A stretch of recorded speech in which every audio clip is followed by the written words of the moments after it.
www.88beats.com. Beats, graphics, studio design. We do it all, baby. Hey, what's up guys? This is Bones. I'm going to give you guys a studio tour today. I know in my previous videos I've been going over some of this gear and showing you guys some reviews of all the equipment I got. So I pretty much built my studio and I've been making videos for it, and I wanted to put this video together to show you guys how to make a home recording studio on a budget. So my budget was around $1,000, and that was just to cover the gear. I had a total of, for everything in my room, I think it was upwards around $3 or $4 grand I ended up spending on everything, and that's including the vocal booth. So everything is on a real big budget, like a real small budget I should say. So your budget doesn't have to be huge. If you're just trying to get some recording gear, I'll show you exactly what gear I got, and then I'll have some links to my music so you guys can hear it. And then yeah, so just let me know if you guys have any questions or anything like that. Just post them down below. Alright you guys, so I'm gonna go over the most important part that everyone wants to see is my interface that I use, the studio monitors I got, what operating systems I got, what computer, all that kind of stuff. So we'll start out with the speakers here. These are M-Audio BX8 D2s. They run, I think I got them on sale for $3.99, I believe I got a pair of them for, and I think you can usually pick them up for around $300 to $400. I'm not too sure. I know I got them on Musician's Friend and they had some deal going, so that's what I'm using for my studio monitors. And these are, if you don't know what the BX8s are, they got an 8-inch subwoofer and then they got the standard 1-inch tweeter.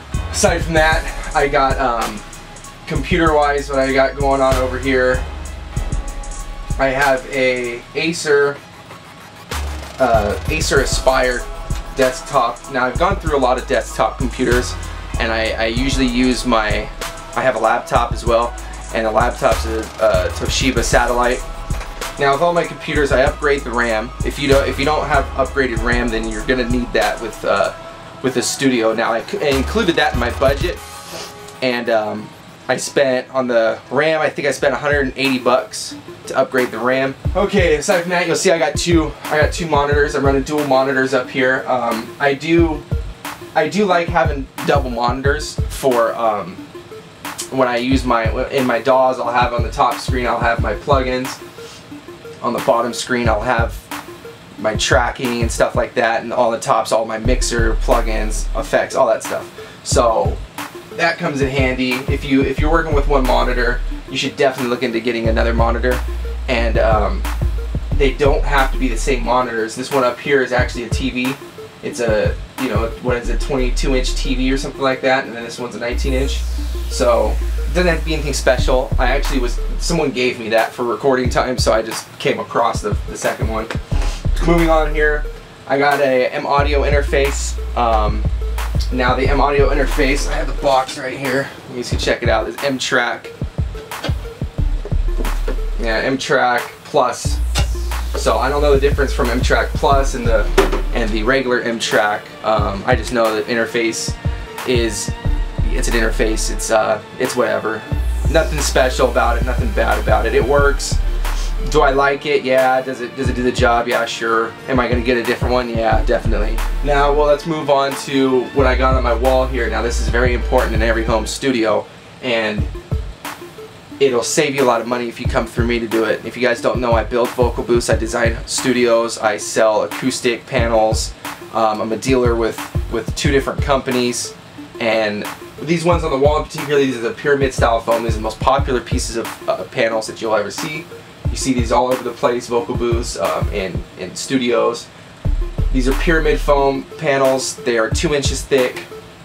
I get, everybody knows these are 2 feet wide and 4 feet tall. Everybody knows when you go to Guitar Center, you see one of these panels runs like 80 bucks or 60 bucks. I'm not sure what it is, but it's kind of ridiculous. I get a whole case. I get 12 of these long panels. I can get them for you for $150 for just 12 of them. So, and that's not including shipping. Shipping's like another 20 bucks. So 170 bucks, under $200, I can get you 12 of these things, which is a lot of studio foam. It'll cover up your whole room. Or if you're doing a vocal booth, that's definitely gonna save you money. So on a budget, that is very important. Acoustic treatment on the walls. And right next to that one, I got a 2x4, 2 feet by 4 feet bass panel. Now that thing, I also made that. You can find videos on how to make those things as well. Those things are pretty simple to make. They do cost some money to make a whole bunch of them, only because the fabric you get, you want to get the right fabrics. I mean, you don't want to get something so thick to where the noise doesn't go inside of it and absorb inside of the insulation. So acoustic treatment, very important. You guys need to really pay attention to that, and that's going to make a difference in your mixes. I mean, there's no point in doing all this investing and recording if you can't even hear what you really, you know, what your sound really sounds like. If you understand what I'm saying, it's pointless. And furniture as well. If you don't have a lot of this acoustic foam, put a couch inside there, something with cushions, something soft, anything to deaden sound pretty much. So every little thing's gonna help. If you got wood floors in your room and you have a lot of windows and you have no furniture or nothing that's gonna absorb sound frequencies, then you're gonna be having a hard time mixing anything. It's gonna sound really bad. Let's see, headphones. I'll grab these headphones for you. These ones are my junk headphones. Now these ones are Shure SRH440, whatever. I don't know if I can get that to focus. So these headphones are my junk headphones. What I usually do with these, I put them in my keyboard bag, and if I ever leave my house and I have my keyboard and I want to make a beat on my workstation keyboard, I just plug these in and I can go for it. So that's really cool. That's the only reason I have those things. They're like $20 headphones. This desk, let's go over this desk real quick, because I remember someone asked me a question about my desk. Now I did build this, I made this, and you might have seen it in some other videos of my other recording studio when I had one in Reno. This was the desk. It was massive, and there was a whole other tier on the top. And when I'm talking, I'll show you guys a picture of what it used to look like. I took off the top tier because I didn't need it. I downsized my studio drastically. Took everything and like cut it in half. So shortened the desk, made it fit for my home studio. I had to make it smaller, of course. This whole top piece here is this is all leather. It's actually fake leather. It feels more like plastic than anything, but I went with red leather. Wish I would have done blue, because my home studio now is kind of blue, white, and black themed, so this kind of, I'll probably switch this out and do some white leather. But yeah, this desk is cool. It's very sturdy. I can't shake it. If you look at me trying to shake this thing, it's all built with MDF particle board, no plywood's used, and then I just painted it, stuff like that. I mean, if you guys need some help on that, I can give you some blueprints or something, because those things are easy to make. All right, so I went over the important parts of my studio. Now I'm gonna go over the vocal booth for you guys. I got a 4x4x7, so it's 4 feet wide, 4 feet long, and then it's 7 feet tall. So this vocal booth I have takes me 3 weeks to build one of these things. I had to wait an extra 2 weeks to get the foam, so a total of 5 weeks was the time turnaround on this. And this is, like I said, it's a prototype. It's the first model of this, or it's the first design of this new model I'm working on. No screws to put the thing together. I'll have a link right below this video of us actually assembling this booth. It took us 15 minutes, real time 15 minutes. The video is a time lapse, so it's done in 3 minutes. But it took us 15 minutes to put together, and that was dragging the panels in from outside the room. That's everything. If we had the panels and we had one more person helping us, man, this thing would have done 10 minutes. There's the only part that needs screws, obviously, is the door. Put the door handle on, put the hinges on. The ceiling snaps right on top of the panels, right on top of the walls. Very, very easy and effective vocal booth. Now, a cool vocal booth does the job. I took my door off. You guys are looking at the video of it. I took my door off the vocal booth. I don't need it. I just record myself. It was easier just to walk out of the thing, and it's isolated enough from, even when I have my monitors on just a little bit, it doesn't get in my recording. So, works for me.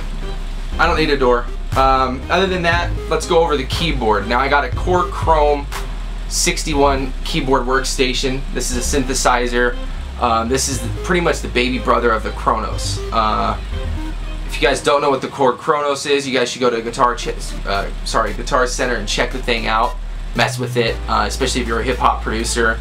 The thing's just wild, man. It's got so many cool sounds in it. I know a lot of people like the motifs, but the motif boards are so popular where everybody has them, and their sounds, I mean, you're already competing against Scott Storch at that point, and everybody knows Scott Storch. He used that motif for years, man. So I mean, he carried that thing everywhere he went. So I don't like to use what's trending, if you know what I mean. I don't like to have the same keyboard as everybody else has. I looked into hip hop producers and I found out that Korg Krome was really meant for more of the soft rock, just different genres really than hip hop. You know, it's got some hip hop drums in it, whatever, but I mean, I don't really use the drum kits too much in it. I have my own drum kits on my computer, but great keyboard. I love the thing. It's touchscreen. It has so many sounds in it. I have yet to explore every sound. I don't think I ever will explore every sound. You can also tweak every sound to make your own sound out of it. So I'll have that keyboard for a very long time unless it breaks. Okay guys, cool. Thanks for checking out my studio. Let me know if you have any questions or anything like that. I'll post a whole bunch of links to the gear that I got in the description. I'll have links to the vocal booth, to the acoustic panels, to the studio foam. Everybody's been hitting me up about the studio foam, and I can get you guys killer deals on that. I have a whole bunch of different colors, everything like that. Just hit me up. I'm telling you, around $200 to get you a lot of studio foam. You can go to Guitar Center, spend $200 and get 4 panels. Come to me for $200 and I'll get you 12. So definitely gonna save you some money. You're gonna get more bang for your buck. I can build you bass trap panels as well, but I suggest you build those because the shipping, they are heavy. Shipping's gonna cost you a grip. So definitely check out my other videos. I have reviews on all this gear. This is just a studio tour, just going over my whole setup so you guys can see how I'm working in here. If you want tutorials on mixing and mastering, hit me up, ask me questions. I'll make some videos for you guys. Other than that, dude, just drop questions and comments, man, and give me your feedback on things, and you know, ask me anything you want really about my studio, and if you're building one, how you can build this, how you can do that. Throw the questions at me, man. I'm on the internet all the time, so I'll be quick to reply.